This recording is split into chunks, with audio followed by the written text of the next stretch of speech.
afternoon, everyone. The first person who said, why is it possible to live in harmony with pastoralists? It's not impossible, my brother. There is a lot of gaps there that makes it so difficult. In the first place, we need to have a farmer pastoral conflict resolution committee at the community level, at the local government level, and even at state level. Those committees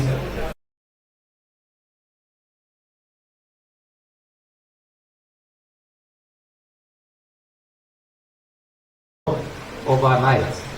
It has to be gradual. It's a gradual process. The fact that we cannot throw away our hoes and axes and embark on modern agriculture using tractors and other agricultural implements overnight.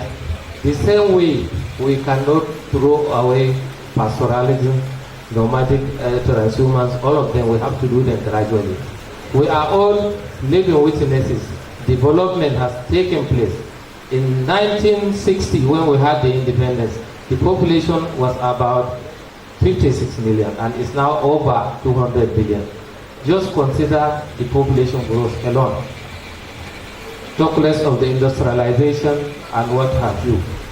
All these things, they have to be done on a single land that does not expand. The usual size is there.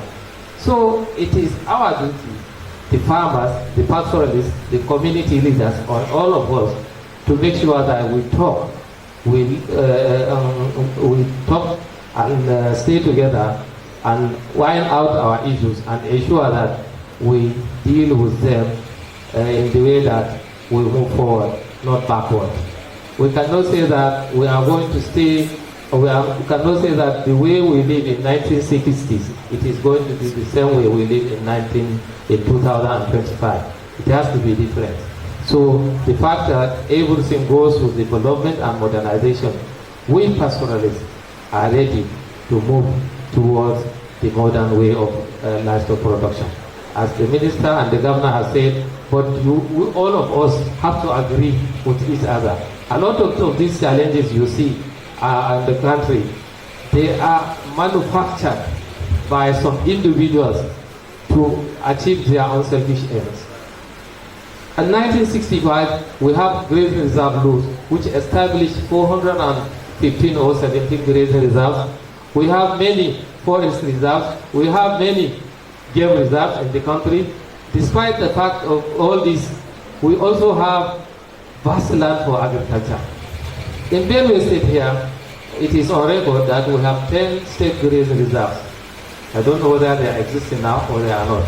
So that means that there is provision for pastoralism, for livestock grazing, and for farming. So a farmer has to produce his crop, and the crop residue has to be used by the pastoralist, the livestock owner. It is in that way that we are going to develop. But if you say you don't want to see a farmer in your environment, and the pastoralists don't want to see a pastoralist in his environment, that means we are not ready to live together, and development will not come, because peace that we expect to have in a particular place will not have it. And peace is a key for every development. Peaceful coexistence must be available before we have any meaningful development. The current challenges that are being faced by us in the country, not only in Benue, the cattle wrestling issue, the kidnappings, and the rest, they are serious challenges, and it's a collective responsibility for all of us to ensure that we fight these insecurity issues.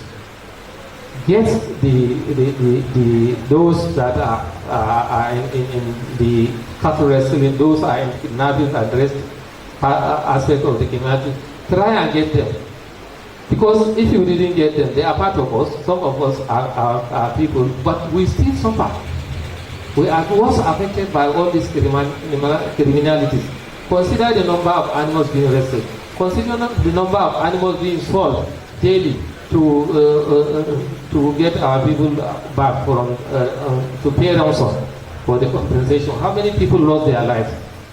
So these criminals will have to cooperate and fight them so that we get an enabling environment where the development we are expecting, the governor and the minister have said, will be ready maybe in the near future. So it is our responsibility, all of us, to ensure that security is maintained, because if security is maintained, we will all live in harmony. And at our level, Miyetti Allah, we are already trying to ensure that our people are fully mobilized on how to live with the host communities, how to travel, how to go a long way in ensuring that they know a particular community where they will live, and they have to see the community leaders before they start doing anything. They should not enter farmlands and destroy farmlands, and if such things happen, dialogue should be entertained in doing that. We have traditional ways of solving those disputes. Those traditional ways exist. Our traditional rural and community leaders knows how to deal with those issues.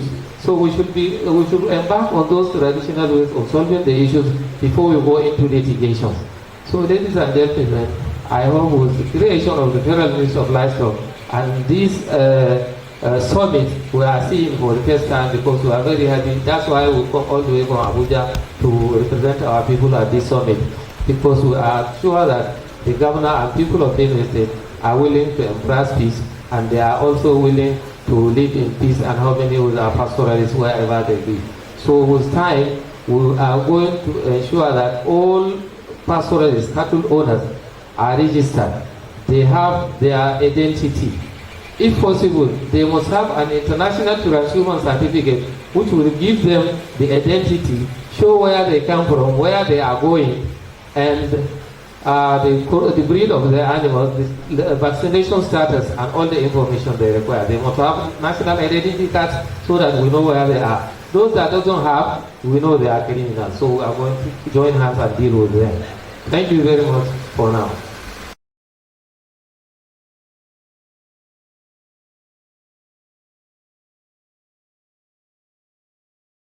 And the officials of the local government. And the same way, up to they may even include the judiciary representative, so that we do things right. So it is not impossible. It is the way we live with our brothers. We establish a specific natural headness among us. That is what brought it. Another aspect of it, some of our people, is true, they move with arms. Where do they get them? Are they manufactured in pastoral settlement or in villages? They are not. So people are now moving with a lot of arms, a lot of drugs. Some people are becoming very serious. But all those things, if we stay with our leaders, you will meet with them, a lot of dialogues, all those things will be solved. As we said, the head of the RDOs, our state chairman, is not here. He just he told me that he's going to settle another issue. Some animals were arrested, and there were some community leaders. So I asked him if I'm free to go, because it's an important. So dialogue is the most important thing. And you have already done the right thing by asking those people to bring that boy to the state CID, and that is where the case will be treated better. So I believe your case will be solved, and I want to assure you that we are orienting our people to make sure that they keep their animal where they are supposed to keep them. They should not go into. We don't encourage anybody, and we don't want anybody to go and destroy anybody's farm. They are all part of the asset of the nation. If you produce cassava, you are going to sell it. It's going to be used by the public, not only you. The same thing, the cattle. If you sell your cattle now and the single cow in the market, many people will benefit from it. Even if before it goes to the abattoir, before it is subjected to this antimortem and the post-mortem processes. A lot of people benefit from it. The selling agents, so many of them. So it's not impossible, it's possible. It is our attitude, we have to change. And our own part, we are doing our best to ensure that our people are hospitable, they relate properly with their host communities, and they should also ensure that they reduce the number of their animals so that they can manage them in a small area of land. And they should liaise with the veterinary officials to ensure that they have the knowledge that they will the knowledge of change, or how they will reduce their herd, the size of the herd. Thank you very much. And my brother there, the aspect of ranching, you are saying we are not opposed of ranching. But the fact is that the ranching is a capital expensive thing. And surely, since it was started here in Benue, how many ranches were established that we expect cattle rearers to come and settle there properly? Even private ranches, how many are there? They are not there. The government has to give a level playing ground, give all support, bring everything on the ground. That is when our people will be ready to settle for ranching. But the ranching is a very good thing, but it has to suit our own peculiarities. It has to suit our own model. We cannot bring ranching from Netherlands or from Brazil and expect it overnight work here. We are also tired of taking our animals from Borno to Port Harcourt, from Sokoto to Lagos. It's not good. We know it. It is posed with a lot of challenges. But how do you settle when you don't have land? How do you go to? That is why I told you we are doing a lot. We are liaising with a lot of stakeholders, especially now the Federal Ministry of Livestock, to ensure that our people settle at least in the grazing reserve that we have. And the required infrastructure should have to be provided there. Water, veterinary facilities, access market, dairy equipments, and so on. We need all those things. Markets. 250 trucks of animals are loaded daily from northern Nigeria to Lagos alone. And I think we don't need to ignore that as a contribution from pastoralists. We own 95% of animals in the country. So we are contributing a lot. But there is a lot of neglect. In 65 years, we have not, the budget for livestock in the Federal Ministry of Agriculture and all other ministries of agriculture in the state is very, very negligible. So the sector has been neglected for long, and that is why we are answering a lot of questions on that. But now I think most of the governments are now aware, and they are growing in a way that we are going to absorb the people.